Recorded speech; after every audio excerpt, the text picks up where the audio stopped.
There's this saying which is out of sight, out of mind. And there's some truth to that saying, which applies to everybody,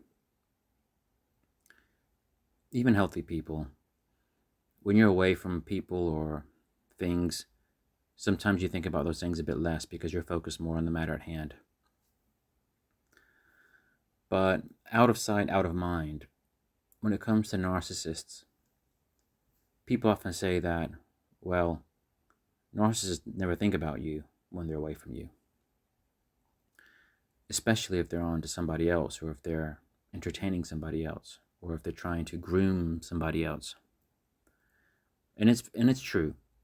When the narcissist is trying to groom somebody else, when the narcissist is trying to entertain a new prospect, even if they're with you, even if you are their current significant other, even if you've been together for a long time, it's true. When they're in that process, they're not thinking about you.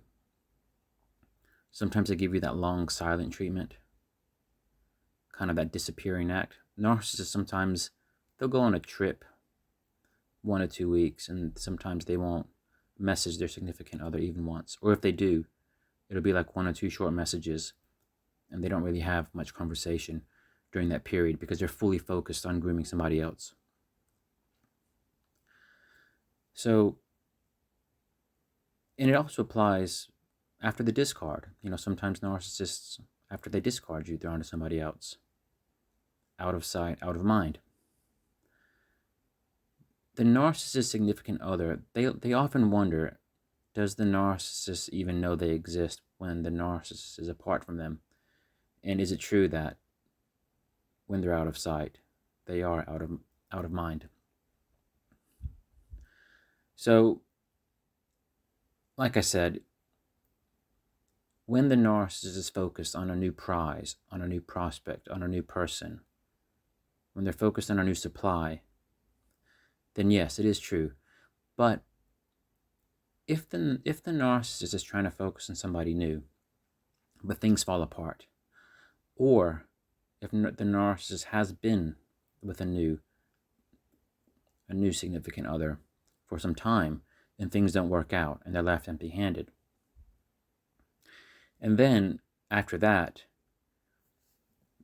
the former supplies of the narcissists, meaning you, and potentially even other people too, but if you were somebody who was with them for a long time, then this would be you.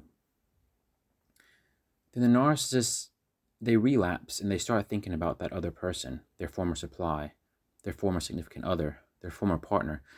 They start thinking about that person. It starts off kind of slow because all of a sudden their mind doesn't have any direction to go because the new person isn't catching their attention anymore because the new person didn't work out or the new person dumped them. So their mind starts relapsing into people who were in their life before that new person came in. And that's why they focus on the former supply. But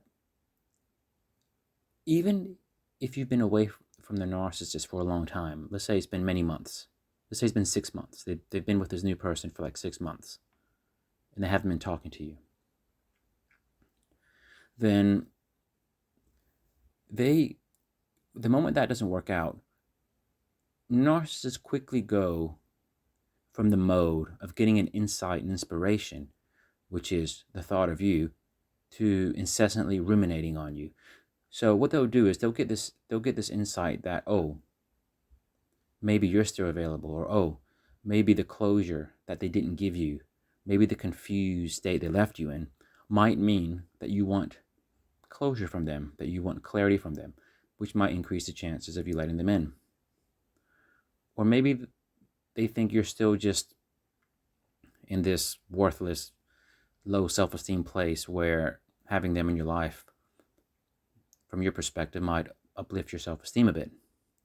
So if the narcissist thinks there's any leeway, any latitude, any scope to make the return, they start incessantly thinking and ruminating on how to make that happen. So what I'm getting at is out of sight, out of mind. Is that a thing with narcissists? Yes, it is sometimes, but sometimes no. Sometimes it's the opposite. As you might realize, a lot of things with narcissists are always on the extremes. Either they love you or they hate you. Either they're idealizing you or they're devaluing you. Either they're not thinking about you at all or they're ruminating incessantly about you. Okay? So you can never really say narcissists they always act like this or act like that, because narcissists tend to flip between the two extremes. So maybe they did think of you as being out of sight, out of mind. Maybe they didn't think much of you for a while. But it's kind of like, let's say it's 6 months. Let's say they were with somebody else for 6 months. It's so common with narcissistic breakups where for 6 months they'll be fully focused on this new person, all about this new person, whereas you're ruminating over them, wanting them back, not knowing what to do, and sometimes you might even chase them a few times over that 6 months. So it's kind of like the first 6 months after the breakup, they wanted nothing to do with you. You couldn't even have access to them. They didn't want you in their life because they were busy with somebody else. But all you could think about with them was them.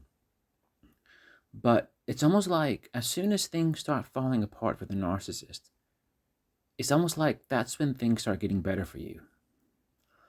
And it's this weird dynamic. It's hard to explain, but it's almost like destiny is going to test you.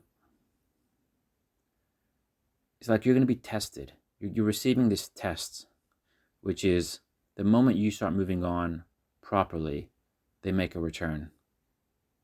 Because you're all they can really think about at that point. And the question is, how do you react? And it's a really annoying thing because there is a small part of you. So, obviously when the narcissist leaves you at first, the entirety of you, your whole self wants them back. You kind of need them back. Even if you know they're toxic, you have this chemical dependency and emotional bonds. And sometimes you have more tangible bonds, like you have some form of financial dependence, etc. You're connected to them in so many ways. And then once you start releasing those bonds, the bondage dissipates and you start regaining your independence. It's almost like once you finally put your second foot into independence, you're finally putting that bondage behind you, as they come back to try to drag you back in. And then, of course, the question is, what do you do then? How do you react?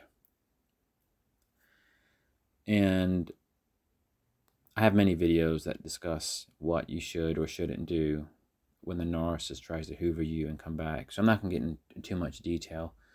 This video is more about understanding that point around, do narcissists, is it out of sight, out of mind when you're not there, or is it not? And the answer is it depends. When they're focused on some very juicy prospect, then yes, often they are not thinking about you. But when things start going south for them, which is often when things start getting better for you, that's when you come back into their mind and they start thinking about you incessantly and potentially preparing a hoover. Everything with narcissists is about the extremes. They hardly settle in the middle. Thanks for watching.